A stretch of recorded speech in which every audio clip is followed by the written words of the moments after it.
This news is brought to you by DAV Public School, Nagrota, Surya. इस समय सारा विश्व कोरोना वायरस से जूझ रहा है। सब लोग अपने घरों में कैद होकर रह गए हैं। ऐसे में नायब तहसीलदार हरचकियां पवेंद्र सिंह पठानिया अपनी कोविड-19 टीम के साथ दिन रात लोगों की सेवा में लगे हुए हैं, जो कि 24 घंटे जन सेवा में प्रयासरत हैं। नायब तहसीलदार पवेंद्र पठानिया 4 महीने से अपने घर नहीं जा पाए हैं, लेकिन उन्हें इस बात की खुशी है कि उन्हें लोगों की मदद करने का मौका मिला है। उन्होंने बताया कि सरकारी आदेशों की अवहेलना करने वालों के विरुद्ध कड़ी कार्रवाई की जाएगी। आपका प्रश्न बहुत ही अच्छा है। तो मैं आपके ध्यान में ये बात लाना चाहता हूँ कि सरकार ने विभिन्न समयों में जो भी रियायतें दी हैं लोगों की सुविधाओं के लिए, जो हमारे हार चक्कियाँ के लोग यहाँ से दूसरे जिलों में फंसे हुए थे, उसके अलावा जो अब्रॉड बाहर में थे, और कुछ एक लोग विदेशों से भी आए हैं, और कुछ एक लोग जो है हमारे इस भारतवर्ष के विभिन्न जो राज्य हैं वहाँ से भी आए हैं। तो सबसे पहले तो हमारा ये उनके प्रति कोशिश रही है, जो मेरा फील्ड स्टाफ है, जो हमारे पटवारी हैं, मैंने उनको इस बात की सुनिश्चित करने के लिए है एक टीम रूप में काम कर रहे हैं। वहाँ पे पंचायत के सचिव भी हैं, आशा वर्कर हैं, MPW female health worker, male health worker, उनके सहयोग के साथ उन लोगों को आइडेंटिफाई करके उनके घर में जाके, जो किसी को 14 दिन का होम क्वारंटाइन पे भेज दिया है, बोर्ड वहाँ पे लगा दिया गया है, और बोर्ड वगैरह लगाने के बाद किसी को 28 दिन के लिए होम आइसोलेशन में भेज दिया गया है। वहाँ पे जो भी सरकार के दिशा निर्देश है उच्च कार्यालयों से हमें प्राप्त होते हैं, उनके घर में जाते हैं और उनकी फोटो लेते हैं। उनके स्वास्थ्य की जो आशा वर्कर मेडिकल स्टाफ है वो जांच करता है। अगर वो स्वस्थ पाए जाते हैं, उनकी फोटो लेके जिला प्रशासन को, जो एक हमारे ग्रुप बने हुए हैं, उन ग्रुपों में भेज दी जाती है। तो अभी तक की मैं आपको एग्जैक्ट संख्या तो नहीं बता पाऊंगा, क्योंकि इनकी अप डाउन जो है वो रोज का हो रहा है। तो रोज की वो जो मैं आपको इस बात के लिए आश्वस्त करता हूं कि मेरे तहसील हारचकिया में जितने भी लोग बाहर से आए हैं उनकी सही ढंग से देखभाल की जा रही है। उनके घर में जो सरकार के दिशा निर्देशों के मुताबिक कोविड-19 के बोर्ड वगैरह है वो लगाए जा रहे हैं। उनको फोटो वगैरह लेके तो प्रशासन को हर वस्तु स्थिति से अवगत करवाया जा रहा है। अच्छा, मेरा जो है वो अंतिम प्रश्न आपसे कि जो उप तहसील हारचकियाँ की जो आवाम है, जनता है, उससे जो है वो आप क्या अपील करना चाहते हैं? बहुत अच्छा प्रश्न है आपका। इससे पहले भी सरकार हिमाचल प्रदेश व हमारे जो प्रधानमंत्री जी हैं उनके यहाँ से जो भी कुछ दिशा निर्देश हमें जारी हुए थे, तो उनकी पहले भी उन लोगों ने अच्छे ढंग से पालना की है। और एक बार पुनः आप लोगों के माध्यम से मैं समस्त वासियों की, उप तहसील हारचकियों के वासियों से ये निवेदन करता हूं कि ऐसे ही वे संयम बनाए रखें, सोशल डिस्टेंसिंग को आप एक अच्छा रूप दें, अपनी जितनी भी दैनिक भोग की चीजें हैं उनको कायदे कानून से लें। पहले भी उन्होंने सहयोग दिया है, आगे भी सहयोग देंगे, इसी कामना के साथ धन्यवाद। पर जो है वो नायब तहसीलदार जी पवेंद्र पठानिया जी जो हैं वो 4 महीने से जो है वो लोगों की सुरक्षा के लिए जो है वो यहाँ पर कार्य कर रहे हैं, बल्कि अपने परिवार से भी नहीं मिले हैं। तो उसके लिए जो है वो हम बहुत बहुत धन्यवाद करते हैं इनका।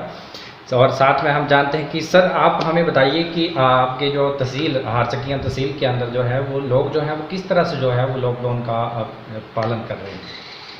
सबसे पहले तो मैं आप लोगों का धन्यवाद करता हूं कि आज के समय में जो हमारी प्रेस है वो एक सशक्त माध्यम है, और इस माध्यम के द्वारा हम लोगों को सही जो सच्ची जानकारी होती है लोगों तक पहुंचती है। तो इस बात के लिए जो आप इस वक्त कोरोना कोविड-19 की महामारी फैली हुई है और आप लोग अपनी जान को भी जोखिम में डाल के समाज की सेवा में भले में लगे हैं, आपका भी स्वागत है, धन्यवाद है। और जहाँ तक आपने ये प्रश्न उठाया है कि उप तहसील हारचकिया में जो लोग हैं यहाँ के, तो इस समय लॉकडाउन के बीच में कैसा व्यवहार कर रहे हैं, तो इस समय हमारी प्रशासन की तरफ से मेरी प्राथमिकता लोगों के प्रति हमेशा से ये रही है कि वो सही ढंग से पालन करें। जो हमारे पुलिस विभाग के अधिकारी कर्मचारीगण हैं उनका पूरा सहयोग प्राप्त हो रहा है। और सबसे बड़ी बात तो है यहाँ के जो लोकल रेजिडेंट्स हैं, जो हमारे चुने हुए प्रधान हैं, लोग हैं यहाँ के, उनको एक बार समझा दिया जाता है तो बड़े अच्छे ढंग से उसको समझते हैं। जो सामाजिक नियम तय किए गए हैं, सोशल डिस्टेंसिंग, उसके ऊपर पूरा ध्यान केंद्रित कर रहे हैं। राशन पानी लेने आ रहे हैं, जा रहे हैं, परंतु इस बीच में इन बातों का भी ध्यान रख रहे हैं कि जो इस वक्त महामारी फैली हुई है, इससे किसी हमारे जो एरिया है वहाँ पे ठीक ठाक रहे सब कुछ।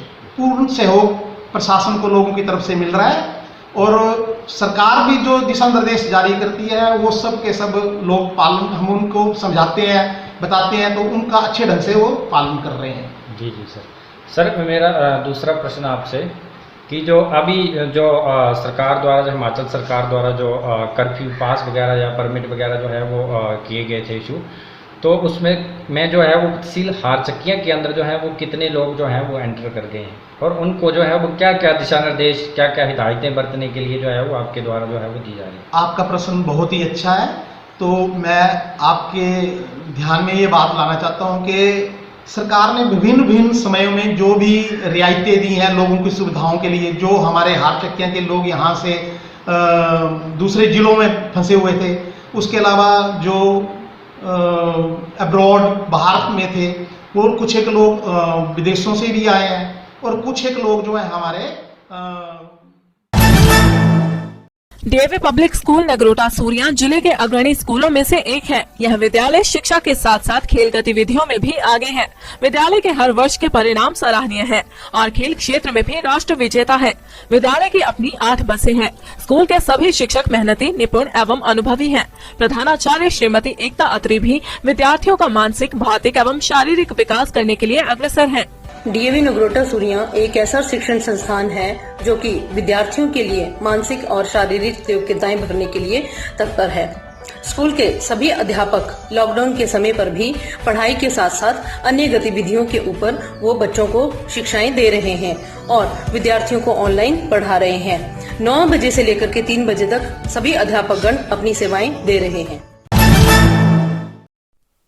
जी नमस्कार। दिव्य हिमाचल के दर्शकों को मेरी ओर से एक मैं छोटा सा संदेश देना चाह रही थी।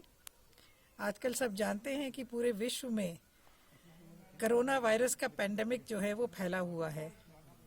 आज लॉकडाउन के 32वें दिन हम देख रहे हैं कि भारत में भी केस जो हैं, पॉजिटिव केस जो हैं वो बढ़ते जा रहे हैं, मगर ये हमारा सौभाग्य है कि हिमाचल प्रदेश में अभी इसकी संख्या बहुत कम है।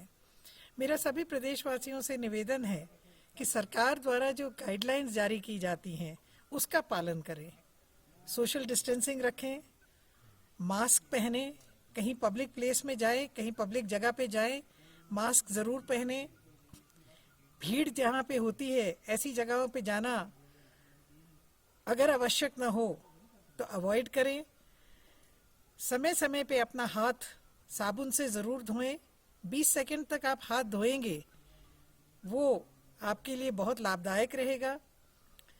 कोशिश करके जब आप बाहर जाएं तो कुल केवल जो ज़रूरी इमरजेंसी के काम हैं उसी के लिए जाएं। बाहर से आप जो सब्जी सामान लेकर के आते हैं, वो सामान जब आप घर में लेके आते हैं तो सब्जी को अच्छी तरह से गर्म पानी में धो लें। कोशिश करें कि 3-4 घंटे तक और हो सके तो 5-6 घंटे के बाद ही उसका इस्तेमाल करें। जहां भी आपको इस तरह की चीज़ नज़र आती है जो कि नियमों के विरुद्ध है, प्रशासन के पास आप इस बात को ज़रूर बताएं। अगर आपको कोई ऐसा पता लगता है कि कोई व्यक्ति बिना जांच के कहीं बाहर से आया है, वो सूचना भी आप प्रशासन को ज़रूर दें। प्रशासन के साथ मिल कर के और जो हमारे हेल्थ वर्कर्स हैं, डॉक्टर्स हैं, पैरामेडिक्स हैं, इनके साथ मिल कर के हमने इस वायरस को, इस पैंडेमिक को हराना है और इस जीत में आप सबकी भागीदारी जो है वो बहुत ही आवश्यक है। मुझे उम्मीद है, विश्वास है कि हिमाचल प्रदेश के लोग इस लड़ाई को जीतने में कामयाब होंगे और हम जो हैं इस महामारी से बाहर निकल पाएंगे। आप सबका बहुत बहुत धन्यवाद। जय हिंद, जय हिमाचल।